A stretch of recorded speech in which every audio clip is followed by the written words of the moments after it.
स्वागत है। ब्रेक के बाद खाड़ी देशों में चल रहे युद्ध से कई जगहों पर एलपीजी की किल्लत देखी जा रही है और इसी बीच झारखंड सरकार के मंत्री इरफान अंसारी के एक बयान ने सियासी पारा और भी चढ़ा दिया है। उन्होंने दावा किया कि राज्यों में विधानसभा चुनाव के बाद देश में लॉकडाउन लगने जा रहा है। हालांकि बीजेपी ने उनके दावों को खारिज कर दिया। बीजेपी ने तंज कसते हुए कहा कि स्वास्थ्य मंत्री ने राज्य की स्वास्थ्य व्यवस्था पर लॉकडाउन लगा दिया है।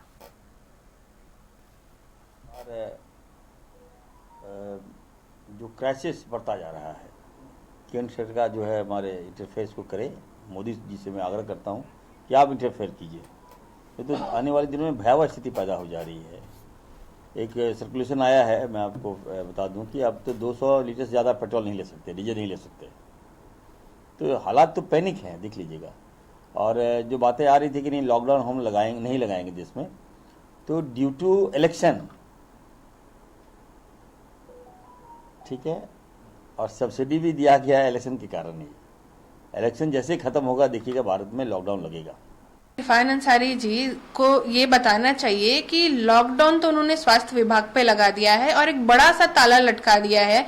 तभी आज कई मरीजों की जान जा रही है सिर्फ इसलिए कि उन्हें ब्लड नहीं मिल पा रहा। अगर ब्लड मिल रहा है तो एचआईवी संक्रमित ब्लड मिल रहा है और इसके साथ ही साथ मिसमैच ब्लड चढ़ा करके कई लोगों की जान तो नहीं कहूंगी जा रही है, हत्याएं की जा रही है। तो ये जो पूरे सिस्टम, जो पूरे स्वास्थ्य विभाग में ताला लगाने का काम इरफान अंसारी जी ने किया है। और चलिए इसी खबर पर अधिक जानकारी देने के लिए विशेष संवाददाता रांची से इस वक्त हमारे साथ राजीव मोहन जी इस वक्त हमारे साथ लाइव जुड़ रहे हैं। अब राजीव जी, इरफान अंसारी ने बहुत ही बड़ा बयान दिया है लॉकडाउन को लेकर। जो राज्यों में चुनाव चल रहे हैं उसके बाद लॉकडाउन लगा दिया जाएगा। अगर ये उनका आधिकारिक बयान है तो किस आधार पर वो बयान दे रहे हैं लॉकडाउन को लेकर, और क्या भ्रम की स्थिति पैदा की जा रही है उनकी तरफ से? देखिए राकेश, क्या स्थितियां हैं और क्या आधार है ये तो इरफान अंसारी बताएंगे जो झारखंड के मंत्री हैं। लेकिन फिलहाल उन्होंने एक बात को हवा जरूर दी है कि केंद्र सरकार अभी किसी तरह का कोई एक्शन नहीं ले रही है, चूंकि 5 राज्यों में और एक टेरिटरी स्टेट में चुनाव चल रहे हैं।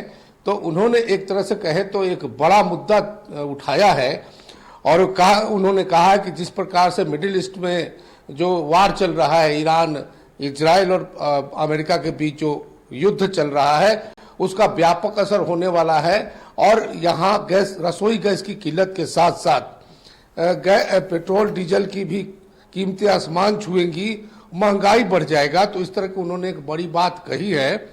और उन्होंने ये भी कहा है कि चूंकि सरकार इस मामले में अभी तक कोई एक्शन नहीं ले रही है या महंगाई नहीं बढ़ पा रही है, बढ़ने की घोषणा नहीं की गई है, उसके पीछे उन्होंने अपना तर्क दिया है कि चूंकि चुनाव हो रहे हैं, जैसा कि हम सबको मालूम है कि असम में, तमिलनाडु में, पश्चिम बंगाल में चुनाव हो रहे हैं। तो इन चीजों को उन्होंने आधार बनाया है कि सरकार चीजों को छुपा रही है।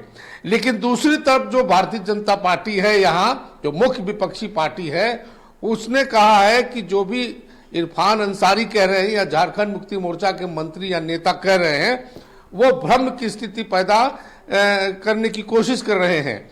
उनका दावा है कि ऐसी कोई बात नहीं है, सरकार के कंट्रोल में सारी चीजें हैं और केंद्र सरकार की सब चीजों पे नजर है। लेकिन इरफान अंसारी ने कहा है कि जो चूंकि चुनाव है इसलिए सरकार चुप है।